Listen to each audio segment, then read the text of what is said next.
Hello everybody.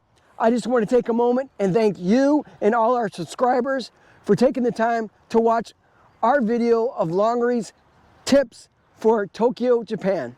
We worked really hard on it and hope you enjoy it. Some tips and tricks in terms of make your trip a little bit easier coming to Japan, especially at the airport.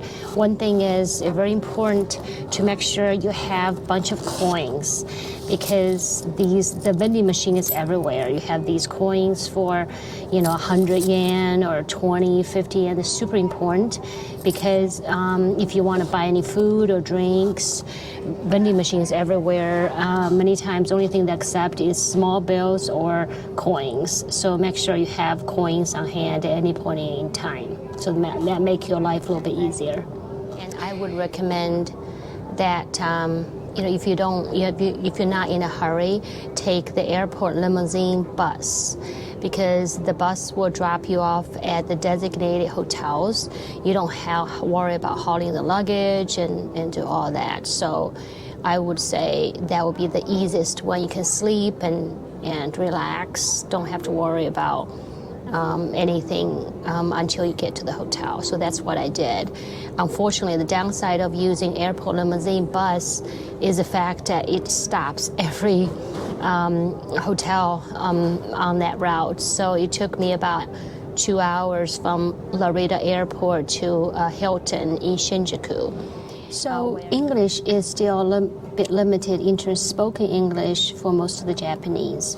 However, there are almost everywhere English signs next to Japanese sign. So that's very helpful.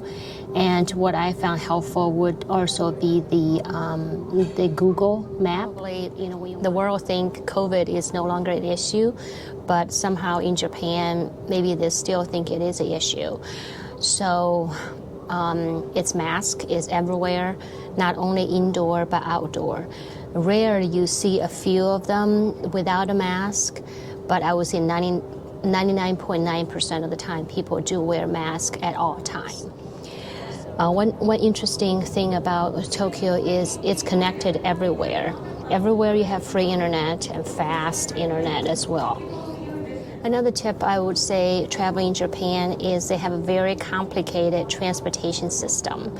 So they got different railroad companies. They have subway, which runs in the city underground. They have metro, which is really commuter train. And then they have what called Shinkansen, which is the bullet train. And so for bullet train, it's really main travel outside of Tokyo. So if you want to go to Kyoto, Osaka, and I think the best, obviously, is take the bullet train, which they call Shinkansen. A lot of people talk about JR passes, especially in the other YouTube channel. These JR passes is really for people who want to take the bullet train outside of Tokyo, like go to Kyoto or Osaka. I would say yes, that would definitely save a lot of money if you get a JR pass before you actually arrive Japan. You can buy these JR passes through the travel agent, but it's really the exchange ticket, so you actually have to exchange to a real JR pass when you get to Japan in advance. But if you plan to travel more than once outside of Tokyo using Shinkansen, the bullet train, yes, I would say you will save a lot of money by purchase JR passes ahead of time. And if you only want to stay within Tokyo area, there's no point of purchasing a JR pass. And one of the passes that you can take, it's called Suicar, or it's called Passmo. This is the Suicar, so which is one of those popular ones. You can get other type of cards like Passmo and things like that. So you can buy these Icy Card when you arrive in Japan, any of these subway vending machines that you can just buy it. And it's super cheap, to use this to travel, so you don't have to calculate what the fare is. You can also recharge it anytime in any subway systems. Of course, once you kind of talk about Japan, many times you will say, hey, it is about these ramen noodles. So there are noodle shops everywhere, ramen noodle shops. obviously they have more expensive ones, but majority of them are fairly easy. It's family owned. Ramen noodle shops. Many times there's a machine outside of the door, and you just order what you need. It's touch screen on the machine. Again, you need to, most of the time, they accept cash or this Icy Card I mentioned. So once you ordered it, and then a ticket will print out, and then you walk into the store and you hand the ticket to the chef behind the counter, and you just wait for your number to be called. Another impression I have of Tokyo specifically is it's definitely the most populated area. I went to a place called Shibuya Scramble, which has the busiest crossing in the world. It's estimated every time the light changes, about 3,000 people across that intersection. All right, let the scramble begin.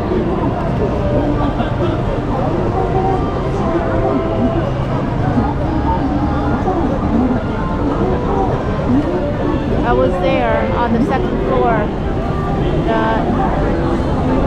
Starbucks on the second floor.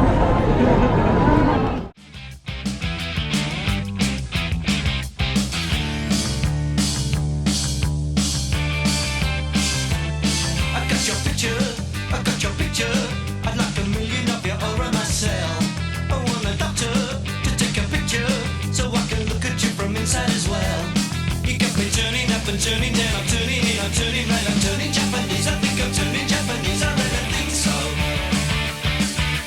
Turning Japanese. I think I'm turning Japanese. I really think so. Turning Japanese. I think I'm turning Japanese. I really think so. Turning Japanese, I think I'm turning Japanese, I really think so.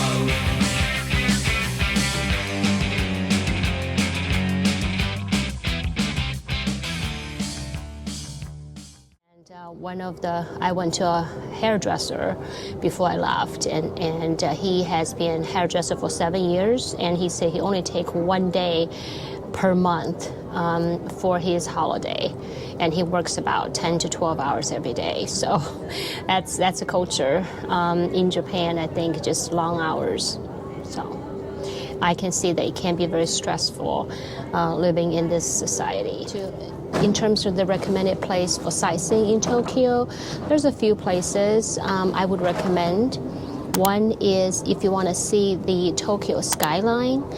One of the best places to see is called Shibuya Sky. So you go to the top of the 14th floor, it's open air, you get a 360-degree of the view of Tokyo. The view is especially very impressive at night. People trying to pose in front of the background. You get a 360-degree view of the skyline for sure.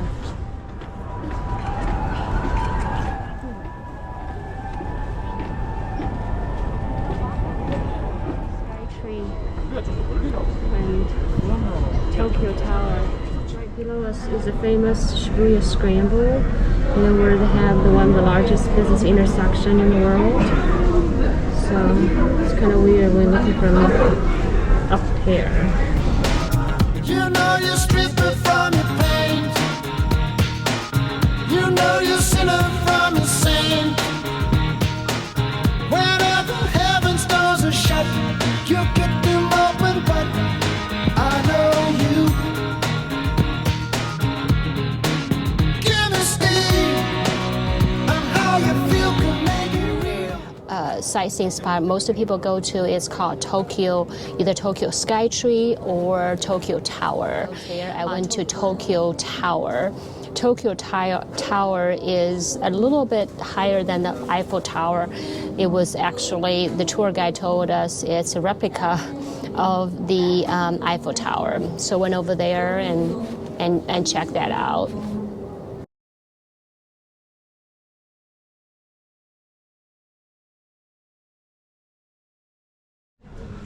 So this is the southeast side. You can see there's a temple called On the west side.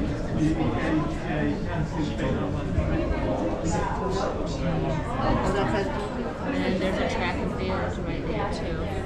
Looks like it's some sort of a school.